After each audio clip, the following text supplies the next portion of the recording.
R. Kelly assaulted in prison. Yeah, you heard that right. The so-called King of R&B didn't just fall from grace, he fell face first into the cold, hard reality of prison justice. But wait, was this just another random inmate throwing hands? Or are we looking at a full-blown inside job cooked up by the very people who are supposed to be keeping him alive? Ask yourself this. How does one of the most infamous celebrities on the planet, locked up in a secure federal facility, still end up getting attacked not once, not twice, but again? Coincidence? Or is somebody out there sending a very clear message? R. Kelly doesn't deserve to breathe another day behind bars. The story you're about to hear isn't just about a celebrity getting roughed up. No. This is about hit squads, secret deals, shady prison officials, and maybe even a government cover-up so bold it makes Hollywood thrillers look like bedtime stories. So buckle up, because tonight we're diving headfirst into the darkest corners of the prison system, peeling back the layers of lies and asking the one question nobody else wants to. Is R. Kelly being set up to die behind bars? Let's get one thing straight. R. Kelly is not just another inmate doing time. He's not just some regular dude caught up in the system. He's the headline, the walking controversy, the living, breathing scandal that refuses to die even when the world has already buried his career 6 feet under. And now, the man who once sang about believing he could fly is barely managing to keep his head above water in a prison system that looks more like a death trap than a correctional facility. So here's the setup. R. Kelly, the disgraced R&B superstar, convicted on multiple counts of racketeering, sexual exploitation of minors, and enough charges to make even the most hardened criminal say, damn. Bro, chill, has been serving his time at FCI Butner in North Carolina. Sounds simple, right? Wrong, because if you think Kelly is just quietly sitting in his cell, writing sad songs and reflecting on his crimes, you couldn't be further from the truth. Behind those prison walls, a whole different kind of drama is unfolding, a drama that feels less like reality and more like a scripted Netflix thriller. Let's rewind for a second. This isn't Kelly's first taste of prison justice. Back in 2020, when he was still awaiting trial, he got jumped by a fellow inmate named Jeremiah Shane Farmer, a Latin king with face tattoos and a body count. That dude walked straight into Kelly's cell and beat him like he owed rent money. It took pepper spray and a correctional officer to break it up.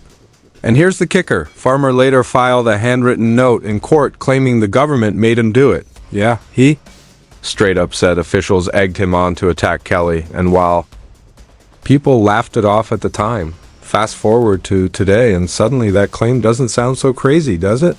Because now reports are surfacing that Kelly's not just facing random prison beef.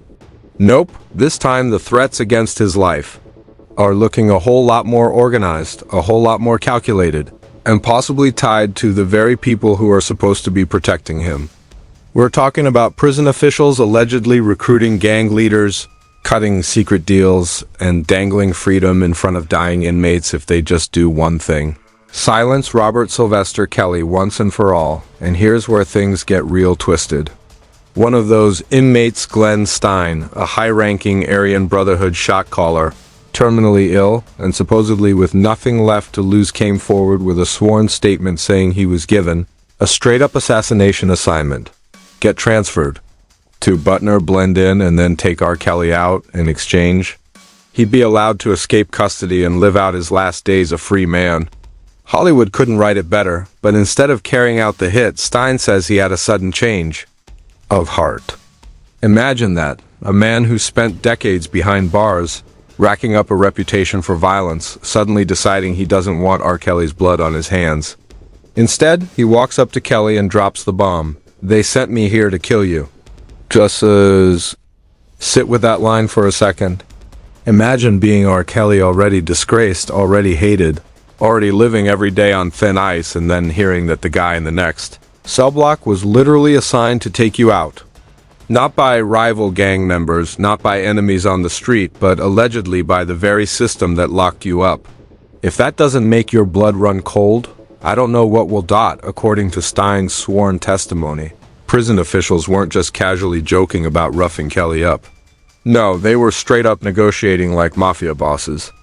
The deal was simple: eliminate Kelly, and in return, Stein would be rewarded with an unofficial early release.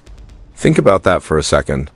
The government talks all day about law and order, about protecting justice. And then, if Stein is to be believed, they're running backroom deals with one of the most notorious white supremacist gangs in America. If true, this isn't just corruption, it's an assassination plot dressed up as prison bureaucracy. And here's where things get juicier. Another inmate, David Keith Harris, also linked to the Aryan Brotherhood, stepped forward with his own bombshell claim. He says the same BOP officials offered him a twisted bonus round. Not just kill R. Kelly, but also take out Stein because Stein had gone soft. According to Harris, they even offered him clean paperwork and medical perks. If he pulled it off, clean paperwork, people, that means erasing his priors, giving him a fresh slate, like hitting the reset button on decades of crime. All he had to do was slip a little something into Kelly's food tray, let the medicine do its job. And boom, problem solved. Now, whether you believe these inmates or not, here's the fact. Kelly's health did take a nosedive. In June 2025, he was suddenly rushed to the hospital with what his lawyers describe as suspicious medical complications. Blood clots, irregular heartbeat, and what looks suspiciously like an overdose on his prescribed meds. His attorneys insist it wasn't an accident. They argue it was a setup, an intentional attempt to take him out without leaving fingerprints. Slow poison, they called it, and honestly, that's exactly the kind of move you'd expect from a system that doesn't want headlines, it wants silence. Of course, the feds are brushing it all off as nonsense. Baseless conspiracy theory, they say, classic line, right? But let's be real. If this were just another wild prison rumor, why would multiple inmates, guys who have nothing to gain and everything to lose, be willing to sign sworn affidavits? Why would Kelly's medical records suddenly show overdoses he claims he never asked for? Why would the surveillance cameras around his unit conveniently malfunction during the exact time frame these so-called incidents went down? Something doesn't add up. And while the government insists R. Kelly is perfectly safe behind bars, the whispers from inside paint a completely different picture. A picture of a celebrity prisoner being slowly cornered, cut off, and lined up for elimination under the guise of routine prison management. And just when you think this story couldn't get any darker, oh, it does. Because if Stein and Harris are telling the truth, this isn't just about R. Kelly anymore. This could be about a whole network of backroom deals, prison contracts, and dirty secrets that go way beyond one fallen R&B star. And that's where the nightmare kicks into overdrive, because if these claims are true, then R. Kelly's assault isn't just a celebrity drama. It's a glimpse into something way bigger, a prison system running like a mafia operation, where lives are currency and silence is priceless. Think about it. If prison officials really are dangling get-out-of-jail-free cards in front of dying gang leaders, what else are they hiding? How many other inmates' names we'll never hear on the news have been silenced the same way? R. Kelly might just be the most famous example, but he may not be the only one. That's the terrifying this video. And of course the fallout is messy. The moment Kelly's legal team went public with these claims, the internet lost its mind. Social media lit up with hashtags like #ProtectRKelly, #PrisonSetup, and even the bizarre #FreeRKelly trending again. Half the world laughed it off. Oh, the predator finally gets a taste of his own medicine. But the other half?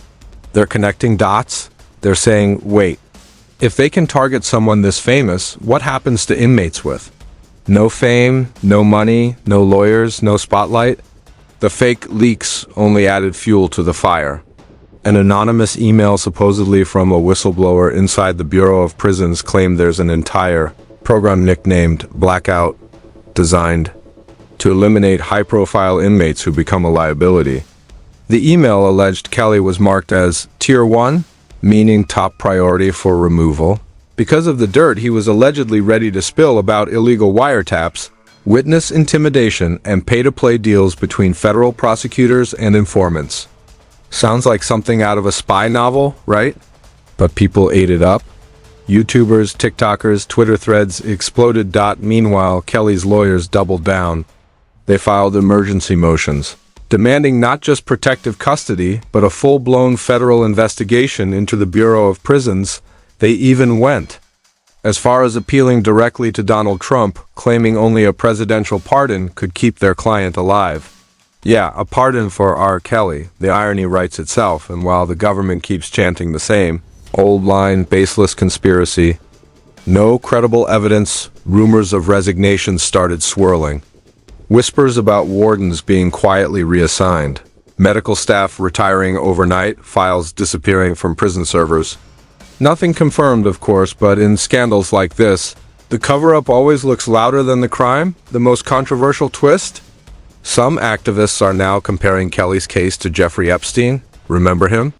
High-profile, hated, protected by the system until suddenly he wasn't. They're calling Kelly the Epstein of R&B, hinting that he might meet the same fate. An accident that everyone knows wasn't an accident at all. So here we are, R. Kelly.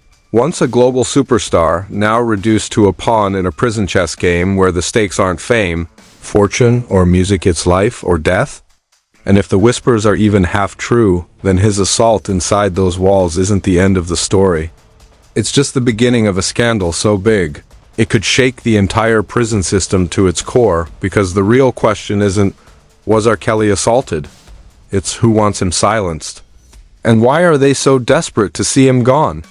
So, what do you think? Was R. Kelly just another inmate caught in a prison brawl? Or is this the smoking gun proving a secret plot to erase him forever? Is the government protecting justice or protecting their own dirty secrets?